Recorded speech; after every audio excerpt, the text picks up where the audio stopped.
Və aleyküməssələm və rəhmətullah. Qardaş tövbə barədə və tövbənin şərtləri barədə soruşur. Tövbənin 3 şərti var.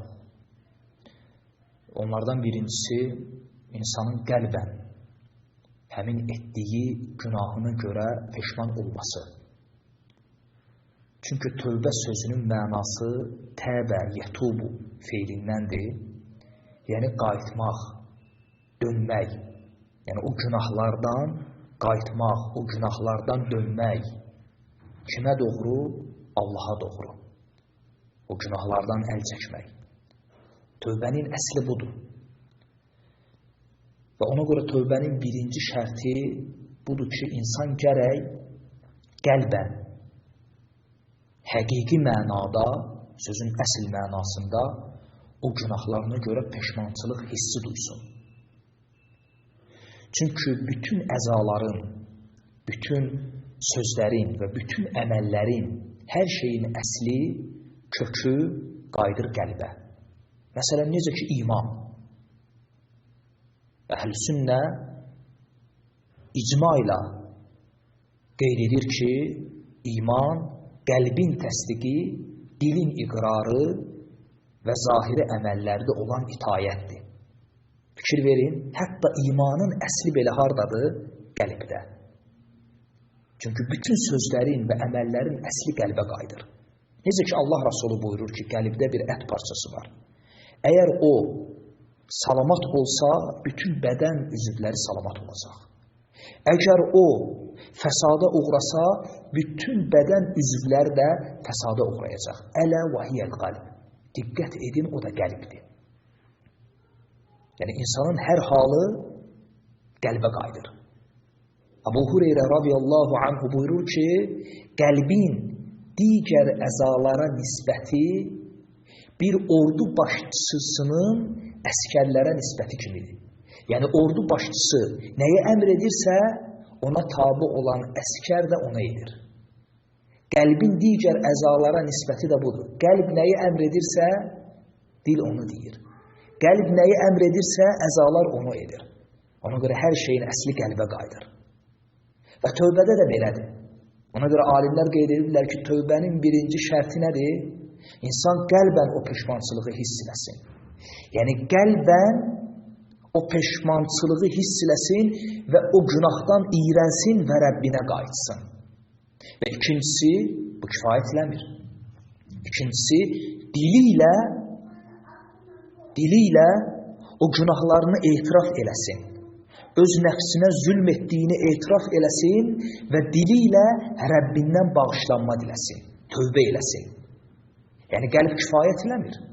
Yəni, qəlbən peşman oldu, amma dilinə heç nə gətirmir.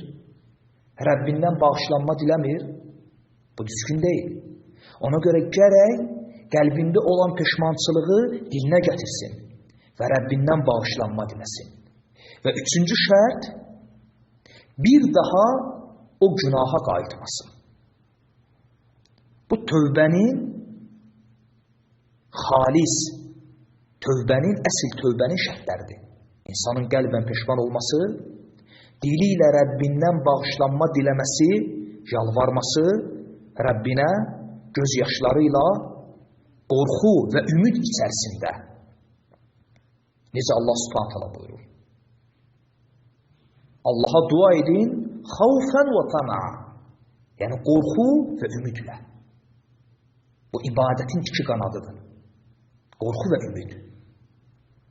Yəni, o etdiyi günahlarına görə qorxu hissi ki, birdən Allah Azza və Cəllə bu dünyada o etdiyi günahlarına görə onu rəzil edər. Və şək yoxdur ki, axirət əzabı daha şiddətlidir. Və bir də ümidlə. Ümidlə. Çünki Allahın rəhmətindən ümidini yalnız kafirlər üzər. Və Allahın rəhməti genişdir. Və üçüncü şərt, bir daha o günaha qayıtmaya. Və həmçinin burada dördüncü bir şərt də var. O da qul haqqı ilə əlaqəli olan günahlar barəsindədir. Yəni, məsələn, bəzi günahlar var, O günahlar qul haqqı ilə əlaqəlidir. Məsələn, kimdənsə nəsə pul almısan və qaytarmamısan, aldatmısan onu. Bu artıq qul haqqıdır. Bu üç şərtin üzərinə dördüncü bir şərt də gəlir, o da nə? Ondan halallıq almaq. Məsələn, o pulu ona qaytarmaq. Yəni, qul haqqı ilə əlaqəli olan böyük günahlarda dördüncü bir şərt də var, o da o halallığı almaq və nədirsə onu qaytarmaq və bu kimi şeylər. Həmçinin qardaş sualda soruşur ki, tövbənin qəbul olunmasını, yəni mənim etdiyim tövbəmin qəbul olunmasını mən necə bilə bilərəm? Cavab budur ki, insanın qəlbən sınması, yenə də məsələ qayıdır qəlbə və qəlbən sözün əsl mənasında o peşmançılığı hiss etməsi, bu özü inşallah o tövbənin qəbuluna bir işarə salə bilər. Yəni, insan tövbə edəndən sonra görür ki, qəlbində bir sınıqlıq var. Sanki insan sınıb, Rəbbi önündə alçalıb. Bu bir əlamətdir. Və həmçinin əlamətlərdən birisi, bax, tövbəndən əvvəlki halıba və tövbəndən sonraki halıba müqayisə ilə. Əgər insan tövbəsindən sonra halında bir dəyişiklik görürsə, bu əlamətdir. Həmçinin qardaş sualda onu da qeyd edir ki, yəni tövbə edən adam yəqinən bilməlidirmi ki, tövbəsi qəbul olunub ya yox? Təbii ki, belə bir şərt yoxdur, heç bunu bilə də bilməz. İnsan necə bilə bilər ki, Rəbbi onun tövbəsini yəqinən qəbul edib ya yox? Və lakin insan buna ümid edə bilər. Ümid edə bilər.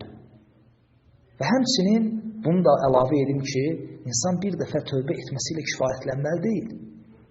Peyğəmbər sallallahu aleyhi və səlləm gündə 70 dəfə, 100 dəfə Rəbbinə istiğfar edirdi. Əstəğfirullah, əstəğfirullah deyib.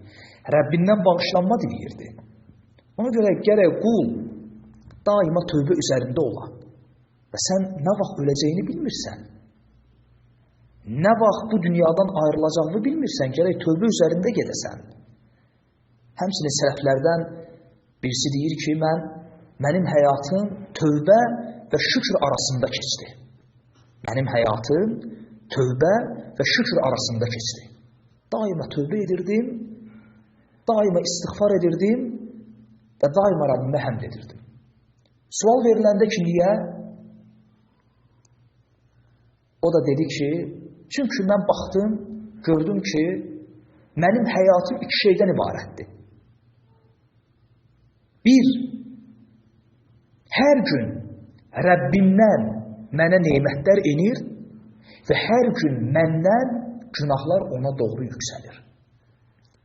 Yəni, mənim günahlarım Rəbbimə yüksəldiyi halda onun nemətləri mənə enir.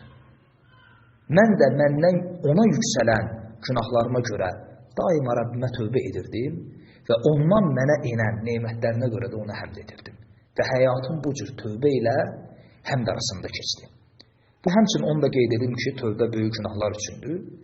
Kiçik günahlar üçün insan istiğfar etməsi, salih əməllər görməsi, insanın sədəqə verməsi, Rəbbinə çox dua etməsi və s. bu kimi şeylər, qıldığı namazlar, tutduğu oruclar insanın kiçik günahlarına kəffarədir.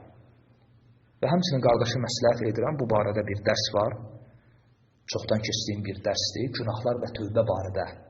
O dərsə qayıtsa, o dərsi dinləsə, inşallah geniş məlumat toplaya bilər. Və doğrusunu Allah bilir, və sallallahu alə Muhammedin və alə alihi və səhbihi və səlləm.